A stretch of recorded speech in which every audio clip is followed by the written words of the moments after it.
The morning sun burned orange across the desert wasteland when Jake Morrison first spotted the smoke rising in the distance. His weathered horse, Thunder, snorted and shook its head as if sensing trouble ahead.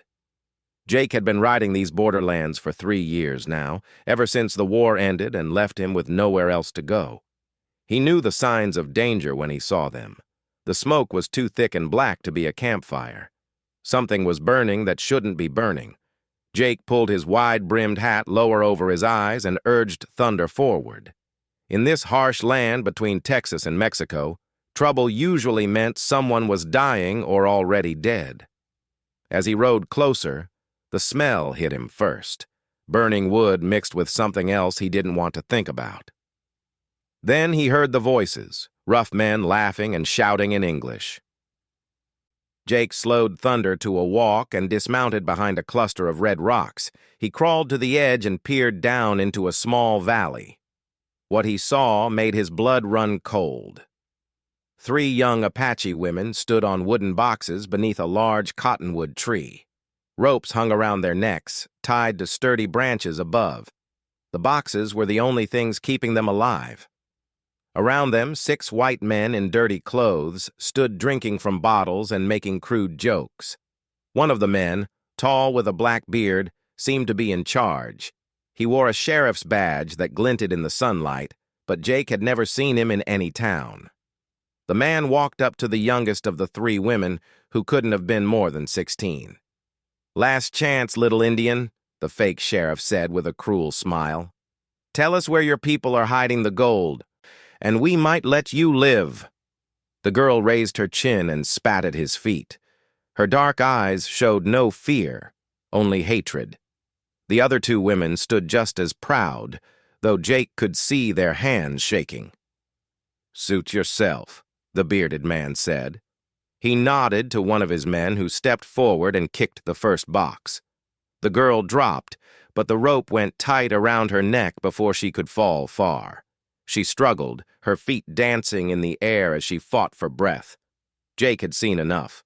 He checked his 2 Colt pistols and made sure his rifle was loaded. 6 men was a lot, but he'd faced worse odds during the war. He couldn't stand by and watch innocent women die, no matter who they were. Moving like a shadow, Jake worked his way around the rocks until he had a clear shot at the camp. The men were all watching the hanging girl, laughing as she struggled. None of them noticed the lone rider approaching from behind. Jake's first shot took out the man standing nearest to the tree. The second shot hit the fake sheriff in the shoulder, spinning him around. Before the others could react, Jake was among them, his pistols blazing. "Cut them down!" he shouted as he dove behind a fallen log. Bullets whistled over his head, chipping bark and stone. 2 more of the men fell to his guns before the survivors found cover behind their horses. "Who the hell are you?" the wounded sheriff called out, pressing a hand to his bleeding shoulder. "Someone who doesn't like seeing women hanged," Jake replied, reloading quickly. He could see the 3 Apache women still hanging, their faces turning blue. He had to end this fast. Jake pulled a stick of dynamite from his saddlebags, a leftover from his mining days. He lit the fuse and hurled it toward the men's horses. The explosion scattered the animals and threw the remaining 3 men to the ground. Jake rushed forward, cutting the ropes around the women's necks with his knife. The youngest one collapsed, gasping and coughing. The other 2, though shaken, helped her to her feet. They looked at Jake with a mixture of gratitude and suspicion. "Can you ride?" Jake asked in the few Apache words he knew. The oldest woman nodded. She was perhaps 25, with intelligent eyes and long black hair braided with colored beads. "We can ride," she said in clear English, surprising him. "But they will follow us." "Not if I can help it," Jake said. He looked at the wounded sheriff, who was trying to crawl toward a rifle. Jake kicked the weapon away and grabbed the man by his shirt. "Who are you working for?" Jake demanded. "This isn't about robbery. What gold were you talking about?" The man's eyes showed fear now instead of cruelty. "You don't know what you're getting into, stranger. There are powerful men involved in this, men who won't stop until they get what they want." "What gold?" Jake repeated, pressing his pistol against the man's good shoulder. "The Apache sacred gold," the man gasped, "hidden somewhere in the mountains. Worth more than a man could spend in 10 lifetimes. Colonel Vance wants it, and he'll kill anyone who gets in his way." Jake had heard of Colonel Vance, a former Union officer who'd stayed in the territory after the war. He ran cattle and owned land, but rumors said he made his real money through less legal means. "Where is this Colonel Vance?" Jake asked. "Has a big ranch north of Eagle Pass," the sheriff said. "But you're a fool if you think you can stand against him. He's got the law in his pocket and 50 men who'll do anything for money." Jake looked at the 3 women who had been listening to every word. The eldest one stepped forward. "This man speaks truth about the sacred gold," she said. "Our people have protected it for many generations, but white men have learned of it somehow. They take our women to make us talk." "Have others been taken?" Jake asked. Her face grew sad. "Many others. My sister, my cousin, 3 women from our neighboring band. They take them and we never see them again." Jake felt anger building in his chest. During the war, he'd seen too much cruelty and death. He'd hoped to leave that behind him, but it seemed like evil followed him wherever he went. "I'll help you get back to your people," he told the women. "And maybe we can figure out how to stop this Colonel Vance." The eldest woman studied his face for a long moment. "Why would you help us? We are nothing to you." "Nobody deserves to hang for protecting what's sacred to them," Jake said simply. She nodded slowly. "I am called Morning Star. These are my friends, Little Dove and Singing Bird." She pointed to the other 2 women. "We will remember what you have done for us." Jake helped them gather the dead men's horses and weapons. He wasn't comfortable leaving the wounded sheriff alive, but he couldn't shoot an unarmed man in cold blood. Instead, he tied the man to a tree and took his badge. "Tell your Colonel Vance that someone knows about his game now," Jake said. "And tell him that if he keeps taking innocent women, he'll answer to me." As they rode away from the valley, Morning Star rode up beside Jake. "You have made powerful enemies today," she said. "These men will not forget." "Good," Jake replied. "I want them to know I'm coming." He didn't know it yet, but his decision to save 3 Apache women would lead him into a conspiracy that reached from the territorial capital to the highest levels of government. The sacred gold they spoke of was real, and men had already died trying to find it. Before this was over, many more would follow. The sun was setting as they rode toward the Apache camp hidden in the mountains. Behind them, the smoke from the burned wagons rose into the orange sky like a warning signal. The war for the sacred gold had begun, and Jake Morrison had just chosen his side. The Apache camp lay hidden in a canyon where red rocks rose like castle walls on both sides. Jake followed Morning Star and her companions through a narrow passage that barely allowed 1 horse at a time. He understood why the Apache had chosen this place. It was nearly impossible to attack and easy to defend. Warriors appeared on the rocks above them, bows drawn and ready. Morning Star called out in Apache, and the weapons lowered. Jake counted at least 20 men watching their approach. These weren't the broken, defeated Indians he'd heard about in the towns. These were proud fighters protecting their families. Chief Red Cloud waited in the center of the camp, a man of perhaps 50 years with silver streaks in his long hair. His weathered face showed the wisdom of someone who had seen many battles and many sorrows. When he saw his daughter Morning Star alive and unharmed, relief flooded his features. "Father," Morning Star said, dismounting and embracing the chief.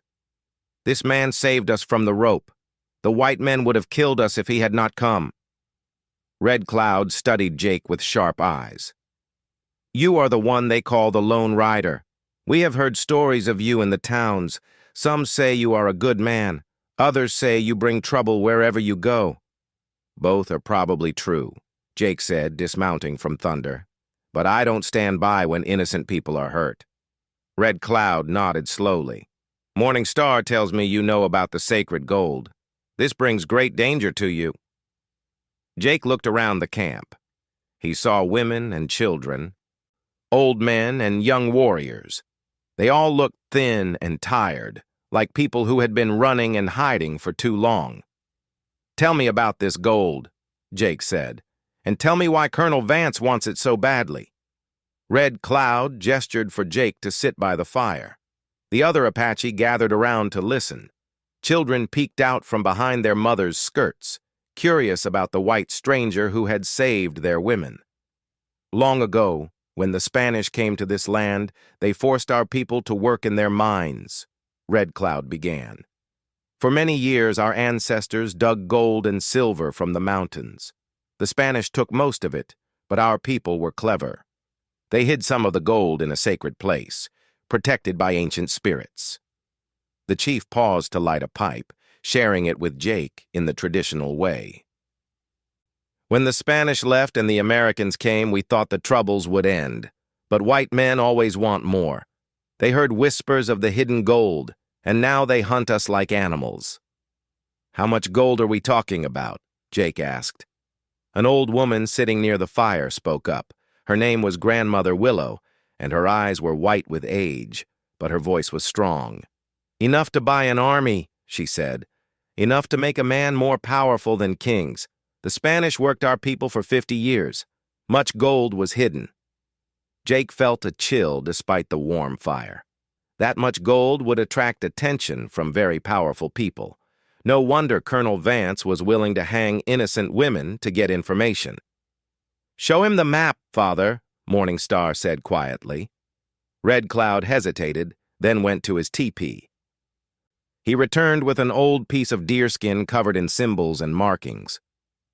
This has been passed down through my family for 5 generations. It shows the way to the sacred place. Jake studied the map carefully. He could make out some landmarks, a distinctive rock formation, a bent tree, what looked like a cave entrance. But the symbols were in a language he didn't understand. Only the keeper of the sacred knowledge can read this fully, Red Cloud explained. And that keeper is my grandmother, oldest woman in our tribe. Jake looked at the ancient woman by the fire. You know where the gold is hidden? She nodded slowly. I am the last who remembers the old ways. When I die, the secret dies with me. This is why the white men take our women. They think one of them might know. But only I hold the true knowledge. A young warrior named Swift Arrow spoke up angrily. Then we should move the gold. Hide it somewhere new, where they can never find it. It cannot be moved, Grandmother Willow said firmly. It is protected by the spirits of our ancestors. To move it would bring a curse upon our people. Jake understood the problem now. The Apache couldn't relocate the gold because of their spiritual beliefs, but they couldn't defend it against a determined enemy like Colonel Vance. They were trapped between their faith and their survival. How many women has he taken? Jake asked. 12 in the past month, Red Cloud said, his voice heavy with sorrow. We have tried to trade horses and cattle for their return, but he always asks for the map. We cannot give him what he wants. And you can't fight him directly? Swift Arrow laughed bitterly. We are 50 warriors. He has more than 100 men, plus soldiers from the fort who do his bidding. They have new rifles and cannons. We have bows and old muskets. Jake stood up and walked to the edge of the fire's light. The situation was even worse than he'd thought. Colonel Vance wasn't just a greedy rancher. He had military connections and government backing. Fighting him head-on would be suicide. But Jake had learned something during the war that these Apache hadn't considered. Sometimes the best way to fight a larger enemy was to turn them against themselves. What if we could make Colonel Vance's allies desert him? Jake said, turning back to the group. What if we could prove he was breaking the law so badly that even corrupt officials couldn't protect him? Red Cloud looked interested. What do you mean? He's kidnapping women and stealing Indian gold, Jake explained. That might be overlooked by local law, but the government in Washington is trying to make peace with the tribes. If the right people knew what Vance was doing, they might stop protecting him. Morning Star stepped forward. But who would believe us? We are just Indians. Our word means nothing to white courts. Not just your word, Jake said with a grin. What if we had proof? Documents, witnesses, maybe even some of that gold he's already stolen? Swift Arrow's eyes lit up. You mean raid his ranch? I mean something smarter than that, Jake said. I mean we make him show us his operation himself. Jake outlined his plan. It was dangerous and relied on timing and luck, but it might be their only chance. He would return to Eagle Pass and let it be known that he was a former soldier looking for work. Men like Colonel Vance always needed experienced fighters, especially ones willing to work outside the law. Once I'm inside his organization, I can find out where he's keeping the kidnapped women and how much he already knows about the gold's location, Jake explained. Then we can plan a rescue that saves the women and exposes his crimes. Red Cloud considered this carefully. And if he discovers who you are? If he learns you are the one who killed his men and saved our daughters? Then I'll probably end up dead, Jake admitted. But these women will die anyway if we don't try something. Grandmother Willow spoke up from beside the fire. This man has a good spirit. The ancestors whisper to me that he speaks truth. We should trust him. The decision was made. Jake would leave at dawn for Eagle Pass, carrying forged papers that identified him as Jake Turner, a former Confederate soldier with experience in Indian fighting. Red Cloud would give him information about the area that would make his story believable. As the camp settled down for the night, Morning Star approached Jake where he was checking his weapons. You do not have to do this, she said quietly. You have already done more for us than we had any right to expect. Those women they took, Jake said, not looking up from cleaning his rifle. Do you know any of them personally? 2 are my cousins. 1 is barely 14 years old. Jake nodded. Then I have to do this. I've seen too much evil in my life to walk away from it now. Morning Star was quiet for a moment. If you do not return, how will we know what happened to you? If I'm not back in 10 days, assume I'm dead and take your people deeper into the mountains. Don't try to rescue me, just run. And the sacred gold? Jake looked up at her then. Your grandmother is right. Some things are more important than gold. If Colonel Vance gets it, he'll just use it to hurt more innocent people. Better it stays hidden forever. As Jake lay down to sleep under the desert stars, he thought about the path that had brought him here. 3 years ago, he'd been a soldier fighting for a cause he believed in. When that war ended, he'd become a drifter with no purpose, except survival. Now, for the first time since the surrender, he felt like he was fighting for something that mattered again.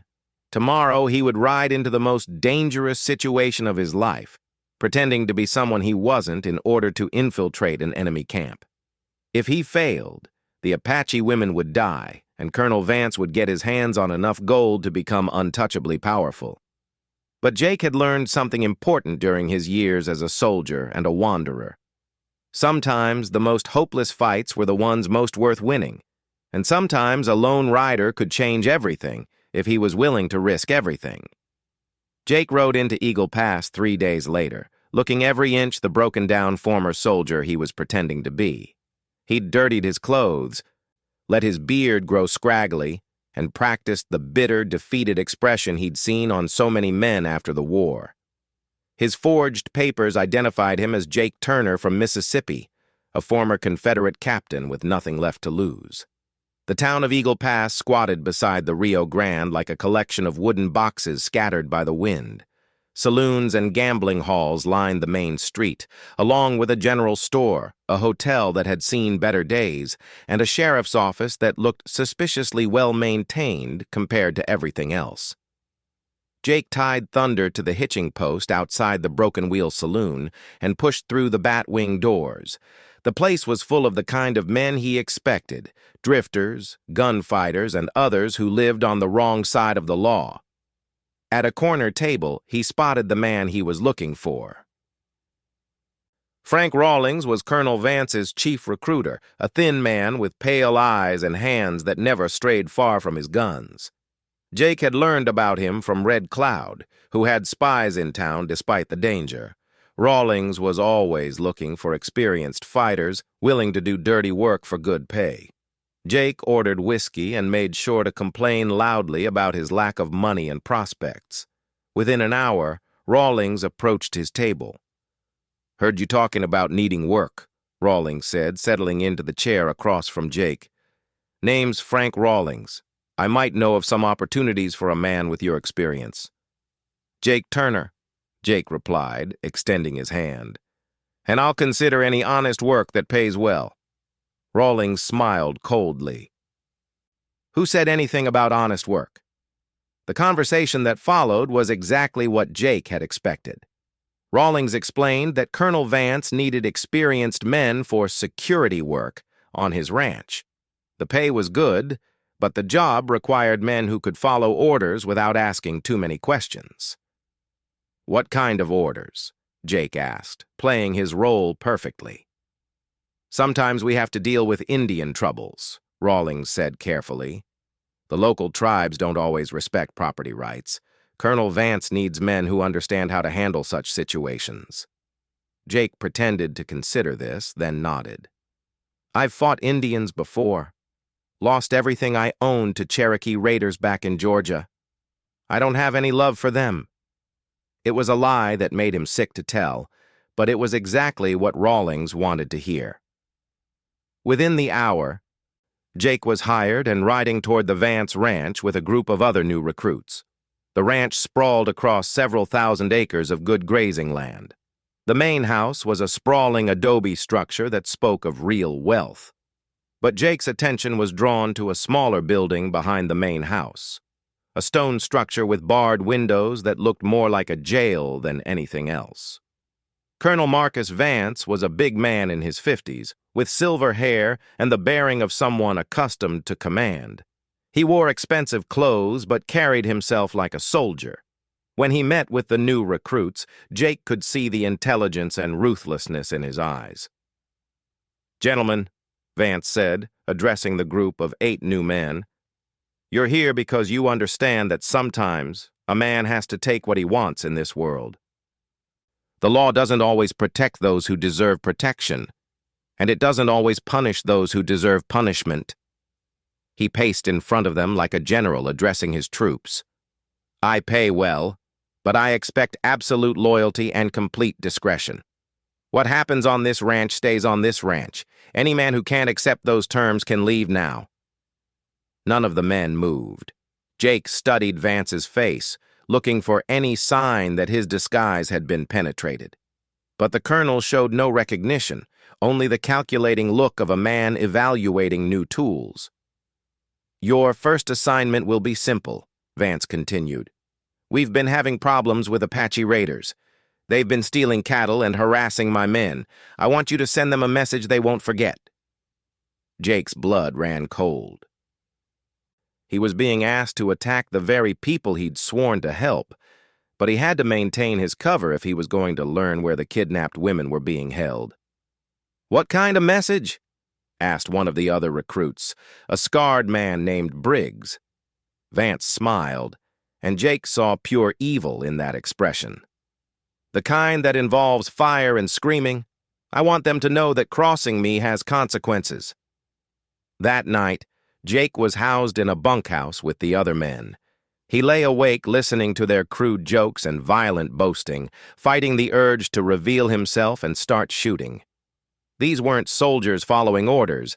They were killers who enjoyed their work. On his second day, Jake volunteered for guard duty, hoping to get a chance to explore the ranch. His opportunity came when he was assigned to patrol the area near the stone building he'd noticed on arrival. As he walked past the barred windows, he heard something that made his heart race. Women's voices, speaking softly in Apache. He moved closer and caught a glimpse through one of the windows. Inside, he could see at least 6 women sitting on straw mattresses. They looked thin and frightened, but alive. "Anyone there?" he called softly in Apache, using one of the few phrases Morning Star had taught him. A young woman appeared at the window, her face pressed against the bars. She was one of Morning Star's cousins that he'd been told about. "Who are you?" she whispered back in English. "A friend of Morning Star and her people," Jake replied carefully. "I'm going to get you out of here." Tears appeared in the woman's eyes. "They want us to tell them about the sacred place. We say we know nothing, but they do not believe us." "How many women are here?" "8 now. They brought 3 more yesterday." Jake felt rage building in his chest. While he'd been getting into position, Vance had been continuing his kidnapping campaign. "Stay strong," he told her. "Help is coming soon." The next morning brought the news Jake had been dreading. Colonel Vance announced that they would be riding out to attack an Apache camp that had been spotted 2 days' ride to the east. It wasn't Red Cloud's camp, but Jake knew innocent people would die if the raid succeeded. As the war party prepared to leave, Jake realized he had to make a choice. He could maintain his cover and watch innocent Apache die, or he could reveal himself and try to stop the attack. Either way, his mission to save the kidnapped women would be over. But as they rode out from the ranch, Jake spotted something that changed everything. A rider was approaching from the east, a cavalry officer with an escort of 6 soldiers. Jake recognized the uniform of the Territorial Command. Colonel Vance ordered a halt and rode forward to meet the soldiers. Jake strained to hear their conversation, but caught only fragments. The officer seemed to be questioning Vance about reports of Indian troubles in the area. That's when Jake realized this was his opportunity. If he could get word to that officer about what was really happening here, he might be able to bring down Vance's entire operation without firing a shot. As the group made camp that evening, Jake volunteered for the last watch. When the camp was quiet, he slipped away from the fire and made his way back toward the ranch. He had to reach that cavalry officer and convince him to investigate the stone building before Vance could move the women elsewhere. The ride back took him most of the night. As dawn broke, he approached the ranch carefully, unsure whether the soldiers had stayed the night or moved on. To his relief, he saw their horses tied up outside the main house. Jake circled around to approach from the east, where he wouldn't be seen by Vance's remaining men. As he drew closer, he could hear voices coming from the main house, angry voices that suggested the conversation wasn't going well. Moving like a ghost, Jake crept close enough to listen. Through an open window, he could hear Colonel Vance arguing with the cavalry officer. "I don't care what Washington thinks about Indian policy," Vance was saying. "This is my land, and I'll defend it however I see fit. And I'm telling you that kidnapping Apache women is not defending your land," the officer replied sharply. "Captain Morrison here has filed a formal complaint with the territorial governor." Jake's heart stopped. Captain Morrison? He looked through the window and saw a man he recognized, his own brother Thomas, whom he hadn't seen since the war ended. Thomas was alive and apparently serving with the territorial cavalry. "You have no proof of these wild accusations," Vance said, but Jake could hear the worry in his voice. "Then you won't mind if we search your property," Thomas replied, "starting with that stone building behind the house." Jake knew he had to act fast. Vance would never allow that search to happen peacefully. Even now, Jake could see the colonel's hand moving toward his gun. Jake kicked in the door and entered with his pistols drawn. "I wouldn't do that if I were you, Colonel," he said calmly. Vance spun around, his face showing complete shock. "Jake Turner? What the hell are you doing here?" "My name isn't Turner," Jake said, keeping his guns trained on Vance. "It's Morrison. Jake Morrison. And that's my brother you were about to shoot." Thomas stared at him in amazement. "Jake? My God, we thought you were dead." "Not yet," Jake said with a grim smile. though Colonel Vance here has been trying to arrange that. Tom, the Apache women are in the stone building. 8 of them. Kidnapped and held prisoner while this monster tries to torture information out of them. Vance's face had gone pale. You're the one who killed my men at the hanging tree. Guilty as charged, Jake said. And I'll kill more if I have to. Thomas and his soldiers quickly secured Vance and his remaining men. The search of the stone building revealed not only the 8 kidnapped Apache women, but also documents that detailed the entire conspiracy. Vance had been working with corrupt officials in the territorial government to steal Apache land and search for the legendary gold. As the women were freed and given food and water, Jake found himself talking with his brother for the first time in years. How did you know to come here? Jake asked. Thomas smiled. A telegraph message came from the territorial capital. Someone had sent detailed information about illegal activities on the Vance Ranch, including a list of missing Apache women and their names. Jake looked confused. I never sent any message. It was signed by Chief Red Cloud of the Mescalero Apache, Thomas explained. Apparently, they have friends in places we didn't know about. As it turned out, Red Cloud had been playing a deeper game than Jake realized. The chief had contacts among sympathetic whites in the territorial government, people who opposed the corruption but needed evidence to act. When Jake went missing longer than expected, Red Cloud had sent the information that brought Thomas and his soldiers to investigate. The conspiracy unraveled quickly once Vance was in custody. Documents found in his safe revealed the names of officials who had been taking bribes. Military officers who had been providing weapons and men for illegal raids, and businessmen who had been financing the operation in exchange for shares of the expected gold. Colonel Vance himself broke down under questioning and revealed everything he knew about the location of the sacred gold. But when Thomas and his men went to investigate, they found only an empty cave and some worthless rocks. Grandmother Willow must have moved it after all, Jake told Thomas as they rode back toward the Apache camp with the freed women. Despite what she said about curses and spirits. Thomas laughed. Maybe the spirits helped her find a better hiding place. The reunion at the Apache camp was joyful beyond words. Families were reunited, tears of relief were shed, and for the first time in months, the people felt safe. Chief Red Cloud welcomed Thomas and his soldiers as honored guests, and a great feast was held to celebrate. As the evening wound down, Jake found himself sitting by the fire with Morning Star and Grandmother Willow. So where is the gold really hidden? He asked the old woman with a smile. She looked at him with twinkling eyes. What gold? You mean it never existed? Oh, it existed, she said with a chuckle. But it was moved long ago. My grandmother told me stories of Spanish gold, but she also told me where our people hid it from the Spanish.